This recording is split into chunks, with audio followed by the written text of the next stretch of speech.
ఇవాళ విస్తృతంగా వలస.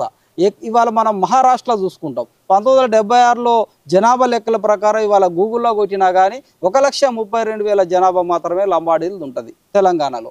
ఇవాళ వాళ్ళ జనాభా 40 నుంచి 50 లక్షలకు పెరిగిందంటే Maharashtra BC, Chhattisgarh SC, Rajasthan OC, ఇటువైపున మహబూబ్నగర్ నుంచి కర్ణాటక ఎస్సీలుగా ఉన్న ఈ రాతోళ్ళు నాయకులు, ఈ లంబాడీలంతా కూడా విస్తృతంగా వలసలు వచ్చి ఇవాళ మా రిజర్వేషన్ ఫలాలు దోసుకునే పరిస్థితి ఉన్నది. కాబట్టి ఇవాళ స్వీపర్ స్థాయి నుంచి ఐఏఎస్ వరకు, ఇవాళ స్కూల్ స్థాయి నుంచి వెళ్ళి గోదావరి పర్యాక ప్రాంతంలో దట్టమైన అటవీ ప్రాంతంలో ఉన్న పాఠశాల స్థాయి నుంచి వెళ్ళి ఎన్ఐటీలు, ఐఐటీలు, ఇవాళ దేశంలో ఉన్నత విద్యనన్నీ కూడా లంబాడీలే దోసుకునే పరిస్థితుల్లో ఈ తీవ్రస్థాయి ఉద్యమం వచ్చింది తప్ప ఇది ఇప్పటికిప్పుడు ఎవరో సృష్టించిన ఉద్యమం కాదనేది కూడా ఇవాళ తెలంగాణ సమాజం, ప్రభుత్వం అందరూ కూడా గుర్తించవలసిన అవసరం ఉంది.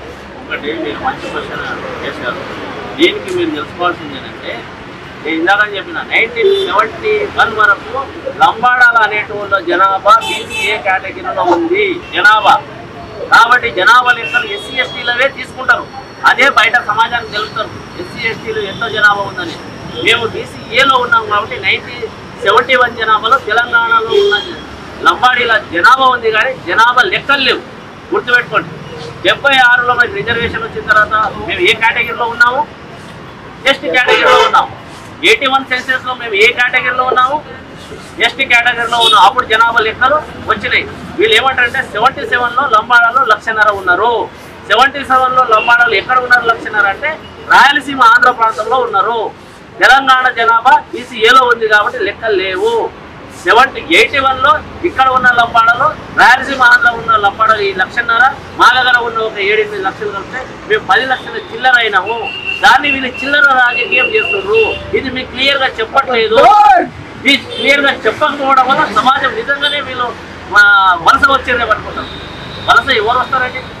వలస ఎవరు వస్తారు? పని చేసుకోవడానికి రిజర్వేషన్లు ఉన్నాయండి. వలస కోరేవాడు అంటే మేము మొత్తం మాకంటే ఎక్కువ ఇక్కడ 6% ఉంటే మేము రిజర్వేషన్. పక్కనే ఉన్న కర్ణాటకలో ఎస్సీలో మేము 15% రిజర్వేషన్ ఉంది. మేము అట్లంటే ఇక్కడ నుంచి అక్కడ వలస పోవాల్సింది.